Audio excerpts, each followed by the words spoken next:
Hello everyone, greetings dear. कैसे हैं बेटा आप सब? I hope you are all is well. तो आपकी वर्कशीट है बेटा शिक्षा निदेशालय राष्ट्रीय राजधानी क्षेत्र दिल्ली की। वर्कशीट नंबर है ये आपकी 36।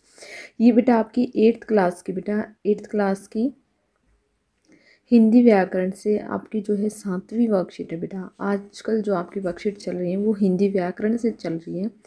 तो बेटा वर्कशीट रहेगी हमारी 16 फरवरी 2021 की। तो चलिए बेटा पढ़ना शुरू करते हैं। वर्कशीट शुरू करने से पहले बेटा अगर आपने चैनल को सब्सक्राइब नहीं किया है तो प्लीज़ एक बार चैनल को सब्सक्राइब करें। तो चलिए बेटा पढ़ते हैं। प्यारे बच्चों, आप जानते हैं कि संज्ञा या सर्वनाम के जिस रूप से वाक्य के किसी दूसरे शब्दों के साथ उसका संबंध ज्ञात होता है उसे कारक कहते हैं। देखिए दोबारा से पढ़ते हैं। आप जानते हैं कि संज्ञा या सर्वनाम के जिस रूप से वाक्य के दूसरे शब्दों के साथ उसका संबंध ज्ञात होता है उसे कारक कहते हैं। कारक के 8 भेद होते हैं। कौन कौन से बेटा? देखिए ये याद करने के लिए है, ठीक है। अगर आप याद नहीं करेंगे तो आपको ये याद जैसे आपको आएंगे नहीं। तो देखिए, कर्ता ने, कर्म को, करण से, संप्रदान के, को, के लिए, को, अपादान से यानी कि अलगाव के लिए, अधिकरण में, पर, संबंध का, के, की, संपोधन, हे, अरे। तो देखिए बेटा जैसे कि वाक्य होते हैं हे अरे वाले, हे राम, अरे ये क्या हो गया। तो ऐसे वाक्य कैसे होते हैं बेटा? संबोधन वाले, ठीक है। तो देखिए आइए कारक का अभ्यास करते हैं।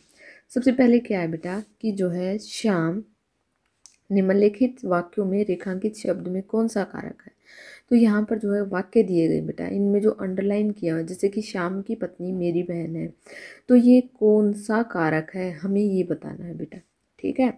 तो देखिए चलिए पढ़ते हैं। सबसे पहला है हमारा कि श्याम की पत्नी मेरी बहन है। तो श्याम की पत्नी क्या है बेटा? कौन सा कारक है? यहाँ पर हम लिखेंगे ये संबंध कारक है। कौन सा है बेटा? संबंध कारक, संबंध कारक, ठीक है। इसके बाद देखिए वह आगरा से बस से आया। तो यहाँ पर देखिए मैं आपको बताती हूँ बेटे। देखिए श्याम की पत्नी, तो कौन सा बताया था बेटा? संबंध कारक। तो देखिए संबंध में क्या है? का, के, की, और यहाँ पर आया है श्याम की। तो ये कौन सा हो गया बेटा? ये हमारा संबंध कारक हो गया। दूसरा है वह आगरा से आया। तो से में क्या है बेटा? करण कारक। तो यहाँ पर जो है आगरा से बस से आया। तो यहाँ पर देखिए वैसे तो हम संबंध कारक, कर्ण कारक भी लिख सकते हैं, लेकिन यहाँ पर जो है आगरा से यानी कि जो है जंग है, अलगाव के लिए है। तो यहाँ पर हम कौन सा कारक लिखेंगे? यहाँ पर हम अपादान कारक लिखेंगे। कौन सा? देखिए से, अलगाव के लिए जो है हम अपादान कारक लिखेंगे, ठीक है। अरे तुमने यह गिलास तोड़ दिया। देखिए यहाँ पर हम लिखेंगे अपादान,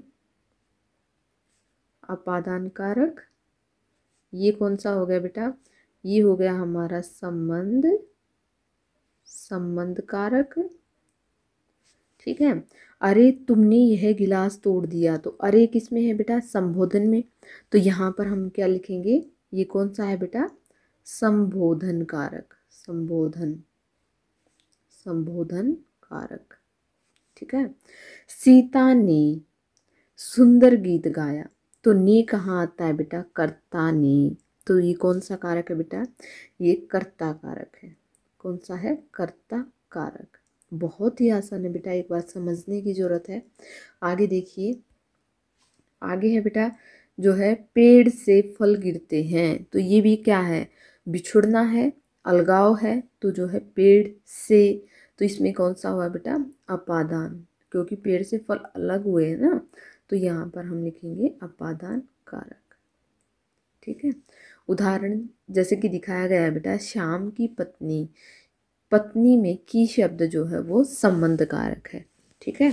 इसमें उदाहरण के द्वारा दिखाया भी गया था। आगे देखिए, आगे है, एक बार फिर से बता देती हूँ बेटा। श्याम की पत्नी मेरी बहन है। तो की आया है तो क्या होगा बेटा? ये कौन सा कारक होगा? ये संबंध कारक होगा। वह आगरा से बस से आया, अपादान कारक होगा। अरे तुमने यह गिलास तोड़ दिया, संबोधन कारक होगा। सीता ने सुंदर गीत गाया। तो ने है तो कर्ता ने तो कर्ता कारक होगा। पेड़ से फल गिरते हैं, अलगाव है तो यहाँ पर अपादान कारक होगा। ठीक है बेटा, आगे देखते हैं बेटा क्वेश्चन नंबर 2 क्या दिया गया है कि रिक्त स्थानों की पूर्ति उचित पर सर कारक चिन्ह द्वारा कीजिए। तो देखिए, माँ ने सौरभ को बहुत डांटा, तो हम यहाँ पर लिखेंगे बेटा को बहुत डांटा। ठीक है, हम लिखेंगे को। ठीक है, आगे कबूतर डाल पर बैठा है, यहाँ पर हम लिखेंगे पर। ठीक है, पत्ता पेड़ से गिर गया, क्या लिखेंगे बेटा से। आगे देखिए, पिता ने बालक को पुस्तक खालिस्तान समझाया, पुस्तक से समझाया। पिता ने बालक को पुस्तक से समझाया। सामान कमरे में रख दो, तो यहाँ पर क्या आएगा बेटा में। ठीक है, आई होप आप समझ रहे होंगे बेटा। तो क्वेश्चन नंबर 3 देखते हैं, दिए गए कारक चिन्हों से एक एक वाक्य बनाइए। तो कारक चिन्हों से हमें क्या करना है बेटा, एक एक वाक्य बनाना है।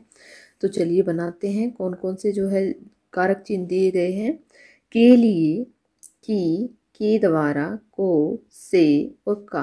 तो चलिए बेटा बनाते हैं इनके वाक्य। तो चलिए करते हैं इसका आंसर।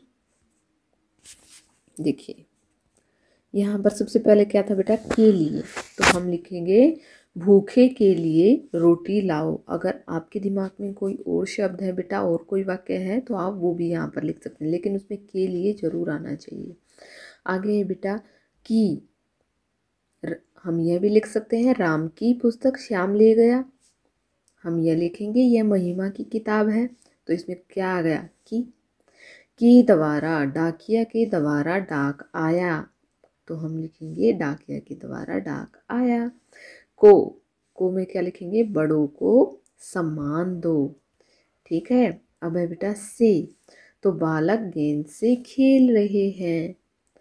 आगे है का राजा दशरथ का बेटा, बड़ा बेटा राम है, हम यहाँ पर लिखेंगे है।